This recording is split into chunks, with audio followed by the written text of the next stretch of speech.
Bonjour à tous. Ok, je vais commencer par une petite question. Qu'est-ce que la violence? La violence peut être définie comme ça.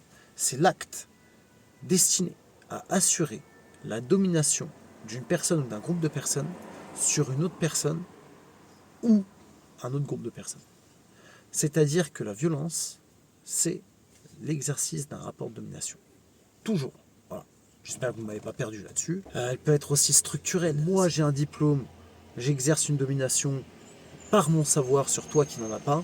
Ça existe tout à fait. Voilà. Cette violence a différents canaux.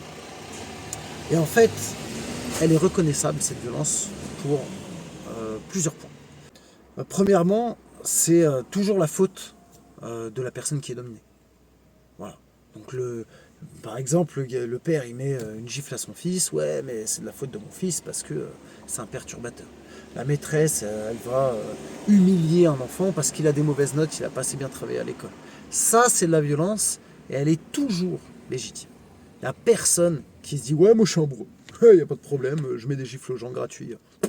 Ça n'existe pas. C'est toujours légitime.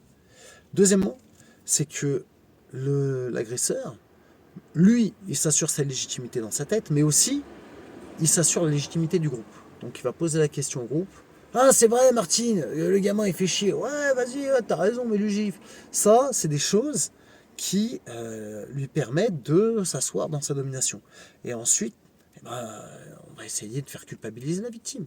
Donc il faut aussi que l'enfant croit que c'est parce qu'il a été mauvais à l'école qu'il s'est fait humilier, c'est parce qu'il ne respecte pas les règles que son père le gifle. Voilà, c'est tout ça là.